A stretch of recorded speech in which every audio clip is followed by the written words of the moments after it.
Stunning! Exquisite! Just darling! These were compliments Octavia was used to hearing. She was an expert cello player with a knack for affecting emotions of others around her with her amazing ability to play the cello. With each stroke, crowd upon crowd would smile, then get over ecstatic. Other pieces literally brought her crowd to tears. But this night, she stood there and stared. She played a piece that had a low tempo and high notes, causing her general crowd to leave a little saddened. Though one thing that puzzled her, there sat a mare in the third row, 5 seats to the left of the middle seat. She didn't move a muscle, didn't show any emotion, though she did applaud when the ending of the half-hour piece indirectly prompted. When the crowd made their exit, so did Octavia. Partially, that is. She stood behind the curtain and peered ever so slightly beyond the drawn green curtain. She noticed the mare was still there. True that most were still there as well, but they were there for the after-party. This mare, however, glanced around and made a beeline to the bar area. "She looks rather troubled," Octavia thought out loud. She placed her cello in its case and pulled it over her shoulder. Being an earth pony, her broad yet sleek and well-shaped body helped give the strength she needed to carry the encumbering mahogany instrument.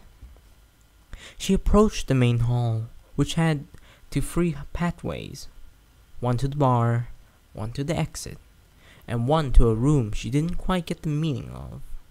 She took a deep breath, summoned up her courage, and walked over to the bar.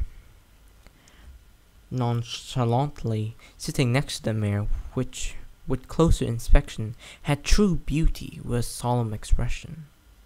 She had an extravagant mane and tail styled with a brilliant shade of violet.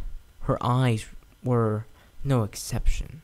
A deep blue ocean formed around her pupil. They seemed like they would twinkle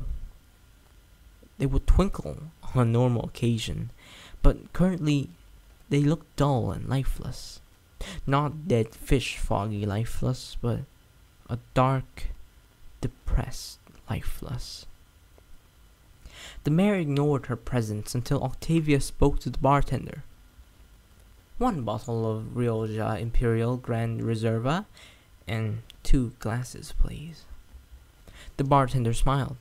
My, miss, you have lovely taste. 1 bottle of Rioja and 2 glasses coming right up, hun," he accepted, a feminine tone in his voice.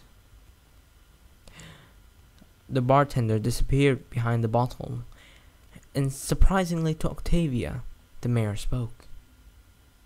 "Lovely taste indeed," the mare agreed with the bartender with a voice that melted Octavia's heart like hot chocolate fondue melted her taste buds. The bartender arrived with a bottle of wine, which he popped open with ease and poured 2 glasses full and slid 1 each to Octavia and the mare. The mare looked at the bartender, then back at Octavia, who had an inviting smile. She levitated the glass ever so slowly to her mouth and sipped it. She let out a relieved sigh. "Miss Melody, you have a fine taste in wine," the mare said with a smile.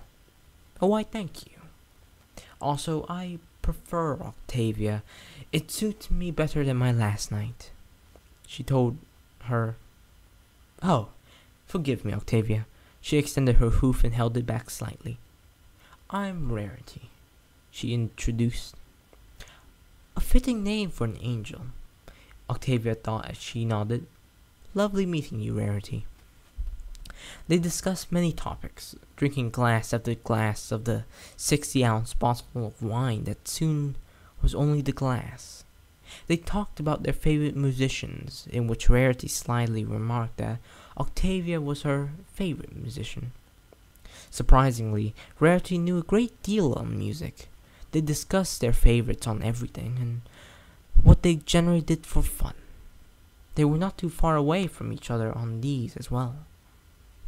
As the night passed on, the after party was coming to a close. Octavia suggested something. How about you come back to my hotel with me? She suggested, biting her lip. Rarity giggled. Oh, rather bold of you, Octavia, but I think... She paused. Octavia's heart began to sink, knowing she would feel the sting of rejection in a few moments. My lovely abode will suit what you have in mind, she finished. This surprised Octavia, turning her content smile into a devious smirk. Though I lack the knowledge by what you mean when you say your home is better, I will gladly accompany you back to your home, she said with light laughter. The two finished off the last glass of Rioja together and waltzed out of the door. Octavia struck close behind Rarity, eyes glued to her plot when Rarity wasn't looking. Once she caught her, but simply gave a playful wink. As they approached the door, Rarity stopped and checked her saddlebags for her keys.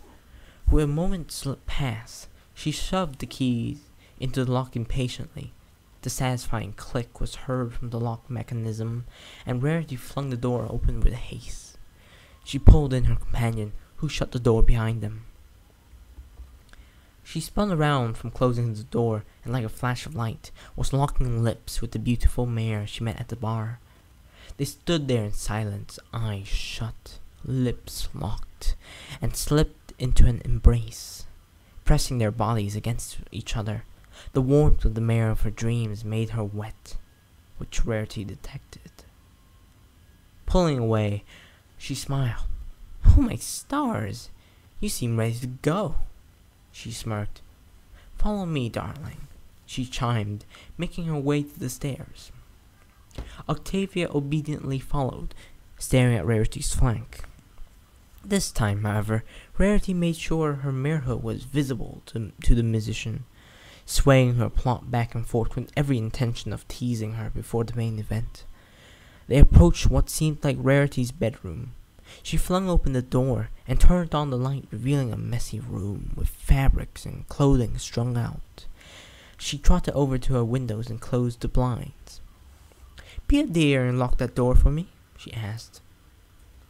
Octavia turned the lock until it clicked and smiled. Oh, thank you. Wouldn't want my younger sister walking in on our little fun, she thanked with a chuckle. Octavia smiled and stood her ground, watching the marshmallow mare. When done securing her privacy, she turned towards her virtuoso. She would soon get to play. She trotted over to her slowly, popping her rump to the side to match her stride, and gave her a quick kiss before pulling off Octavia's bow tie and equipping it on herself. Well, darling, now all I need is a top hat of the same design and color, and I'll be as much as a strapping gentleman as you are, she joked. With that, Rarity shoved Octavia onto her bed, the silk sheets caressing her body. How come the hotel rooms can't have these? All I get is annoying cotton. Rarity disappeared around the corner and walked into her closet. Octavia couldn't see what she was doing, but when she came out of the room, she knew what was going to transpire that evening. In her hand was a large, green, double-ended massager. Octavia blushed at the size. In truth, Octavia only used a massager once, and it was a small-sized vibrator she had as an adolescent.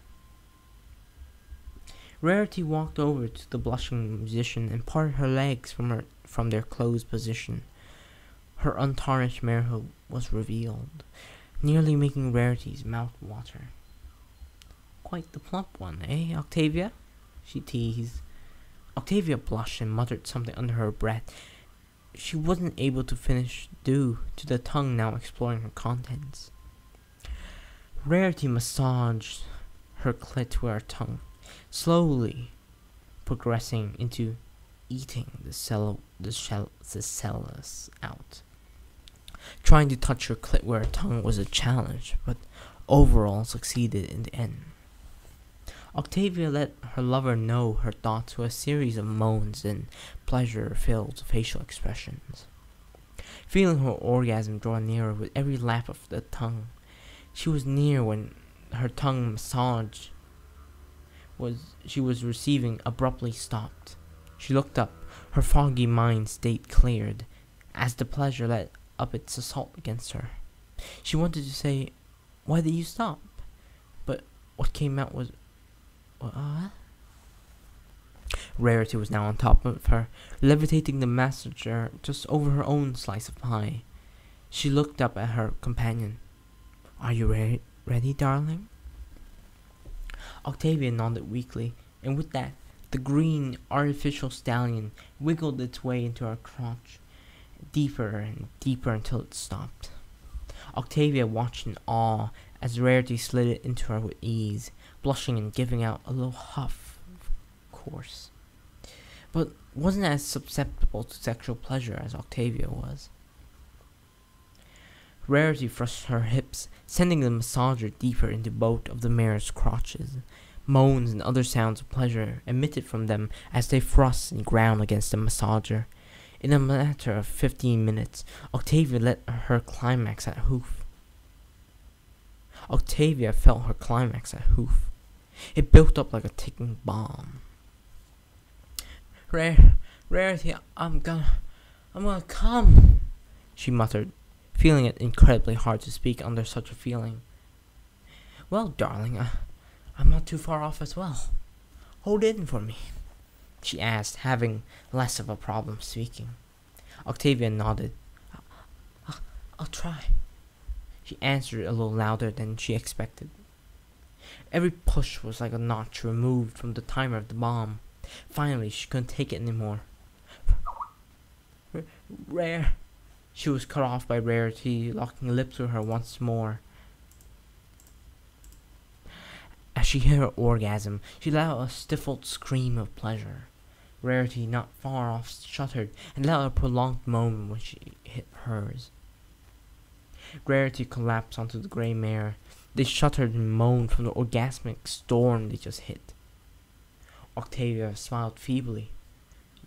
"You know, Rarity," she stared, "this is one of the best nights of my life," she finished with a smile. Rarity smiled back. "I'll second that, darling." Octavia closed her eyes and smiled. She agreed. With that, her fatigue finally caught up with her, and she fell asleep.